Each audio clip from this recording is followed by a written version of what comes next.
Assalamualaikum warahmatullahi wabarakatuh. Perkenalkan, nama saya Warti NIM 57. Di sini saya perwakilan dari kelompok Kabupaten Bangkalan yang dalam kesempatan kali ini saya akan menjelaskan mengenai keuangan yang ada di Kabupaten Bangkalan.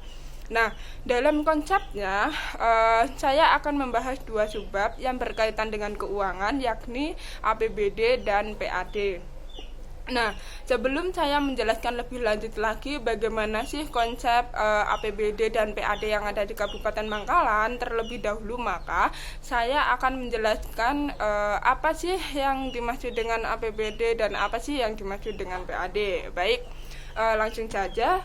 Yang pertama yakni tentang APBD atau yang disebut dengan anggaran pendapatan dan belanja daerah. Nah, APBD di sini merupakan suatu instrumen kebijakan yang dilakukan oleh pemerintah daerah sebagai alat untuk pelayanan umum dan kesejahteraan masyarakat di daerah tertentu. Nah, APBD ini teman-teman biasanya dijadikan sebagai dasar atau sebagai landasan oleh pemerintah daerah dalam melakukan pelayanan umum terhadap masyarakatnya. Agar apa? Agar kebutuhan masyarakat setempat itu dapat terpenuhi. Nah, itu sekilas tentang APBD. Untuk selanjutnya adalah belanja modal. Nah, apa sih yang dimaksud dengan belanja modal? Belanja modal itu merupakan suatu belanja yang dilakukan oleh pemerintah daerah yang memiliki manfaat lebih dari 1 tahun. Nah, belanja modal ini teman-teman itu menghasilkan suatu output berupa aset tetap, di mana aset tetap itu manfaatnya lebih dari 1 tahun. Nah, belanja modal ini dibagi menjadi dua, yakni yang pertama adalah belanja pelayanan publik dan yang kedua adalah belanja aparatur daerah.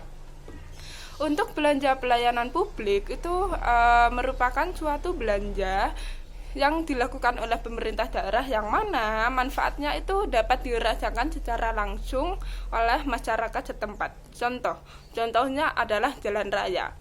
Ya, jalan raya. Semisal si A itu warga Kabupaten Bangkalan. Nah, dan kebetulan rumahnya si A ini dekat dengan jalan raya. Nah, jalan raya tersebut itu sudah bagus, sudah beraspal dan dapat digunakan. Dan setiap harinya si A itu melewati jalan raya tersebut. Artinya apa? Artinya si A ini dapat dapat merasakan manfaat secara langsung dari pembangunan jalan raya tersebut. Nah, jalan raya ini biasanya itu bukan biasanya sih, memang memiliki manfaat yang lebih dari 1 tahun. Kecuali kalau ada bencana terus jalannya rusak, itu beda lagi. Nah, yang kedua adalah belanja aparatur daerah. Nah, belanja aparatur daerah ini merupakan suatu belanja yang dilakukan oleh pemerintah daerah yang mana manfaatnya itu tidak dapat dirasakan secara langsung oleh masyarakat setempat, akan tetapi dapat dirasakan oleh aparatur daerah. Contohnya apa? Contohnya adalah gedung pemerintah atau kantor dinas. Nah, di sini kantor dinas kan juga dapat digunakan oleh pegawai-pegawai itu, biasanya pegawai kantoran. Nah, dan gedung pemerintah atau kantor dinas ini kan memiliki manfaat yang lebih dari 1 tahun. Nah, itulah kenapa belanja pelayanan publik dan belanja aparatur daerah termasuk sebagai belanja modal. Nah, selanjutnya berdasarkan Permendagri nomor 13 tahun 2006, kelompok belanja itu dibagi menjadi dua. Yang pertama yakni adalah belanja langsung dan yang kedua adalah belanja tidak langsung. Untuk belanja langsung itu kan pasti teman-teman sudah paham nih, bahwa belanja langsung ini merupakan suatu belanja yang mana anggarannya itu dapat dianggarkan secara langsung. Contohnya apa? Contohnya ketika belanja modal, belanja jasa, dan belanja maupun belanja barang itu termasuk bagian dari belanja langsung. Kemudian yang kedua adalah belanja tidak langsung. Belanja tidak langsung ini merupakan suatu belanja yang dilakukan oleh pemerintah daerah yang mana tidak dapat dianggarkan secara langsung. Paham ya? Saya ulang lagi bahwa belanja tidak langsung merupakan suatu belanja yang mana anggarannya tidak dapat dianggarkan secara langsung. Contohnya gaji pegawai, hibah, subsidi. Nah, itu termasuk belanja tidak langsung. Nah, itulah sekilas tentang APBD dan macam-macamnya. Kemudian untuk lebih jelasnya bagaimana sih konsep APBD yang ada di Kabupaten Bangkalan, silahkan dilihat di slide yang sudah saya share teman-teman. Nah, di situ tabel APBD saya mengambil 3 tahun, yaitu mulai dari tahun 2015, tahun 2016 dan tahun 2017. Nah, saya dapat menyimpulkan bahwa APBD dari 3 tahun tersebut itu yang paling tinggi atau yang paling besar pengeluarannya adalah pada tahun 2017.